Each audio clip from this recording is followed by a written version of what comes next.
ఇక తెలంగాణలో బీజేఎల్పీ నేతలు సీఎం రేవంత్ రెడ్డిని కలిశారు. కాంగ్రెస్ రైతు డిక్లరేషన్ ను గుర్తు చేస్తూ వినతి పత్రం అందజేశారు.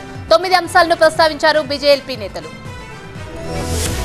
తెలంగాణ రాజకీయాల్లో ఆసక్తికర పరిణామం చోటు చేసుకుంది. కాంగ్రెస్ ప్రభుత్వంపై విరుచుకుపడుతున్న బీజేపీ నేతలు సీఎం రేవంత్ రెడ్డిని కలిశారు. బీజేపీ శాసనసభ పక్ష నేత ఏలేటి మహేశ్వర్ రెడ్డి, ఎమ్మెల్యేలు రామారావు పటేల్, పైడి రాకేష్ రెడ్డి సెక్రటేరియట్ లో సీఎం రేవంత్ రెడ్డిని మీట్ అయ్యారు. ఈ సందర్భంగా కాంగ్రెస్ రైతు డిక్లరేషన్ ని గుర్తు చేస్తూ వినతి పత్రం ఇచ్చారు బీజేపీ నేతలు. సీఎం రేవంత్ రెడ్డికి ఇచ్చిన వినతి పత్రంలో 9 అంశాలను ప్రస్తావించారు. రైతు సమస్యలు, ధాన్యం కొనుగోలుపై చర్యలు తీసుకోవాలని ప్రభుత్వాన్ని కోరారు. కొనుగోళ్లలో 4 కేజీల తరుగు విధానం రద్దు చేయాలన్నారు. అలాగే ధాన్యం కొనుగోలుకు సంబంధించి లారీలు, హమాలీలు, గన్నీ బ్యాగుల కొరత లేకుండా చూడాలని విజ్ఞప్తి చేశారు. బి గ్రేడ్ విధానం ఎత్తేసి మద్దతు ధరకే పంట కొనుగోలు చేయాలని, మేనిఫెస్టోలో ఇచ్చిన హామీ మేరకు క్వింటాకు 500 బోనస్ ఇవ్వాలని డిమాండ్ చేశారు. రైస్ మిల్లర్ల సమస్యని కూడా సీఎం రేవంత్ రెడ్డి దృష్టికి తీసుకెళ్లినట్లు చెప్పారు. మరోవైపు ఇచ్చిన మాట ప్రకారం ఆగస్టు 15 లోపు రుణమాఫీ పూర్తి చేయాలని, రైతులు, కౌలు రైతులకు 15,000 రైతు భరోసా చెల్లించాలన్నారు. ఇక ఎన్నికల్లో హామీ ప్రకారం రైతు కూలీలకు 12,000 ఇవ్వాలని సీఎం రేవంత్ రెడ్డిని కోరామన్నారు బీజేపీ ఎల్పీ నేత మహేశ్వర్ రెడ్డి. బీజేపీ డిమాండ్ల పట్ల సీఎం రేవంత్ రెడ్డి సానుకూలంగా స్పందించారని, ఒకవేళ అమలు చేయని పక్షంలో రైతుల పక్షాన బీజేపీ పోరాటం చేస్తుందన్నారు మహేశ్వర్ రెడ్డి.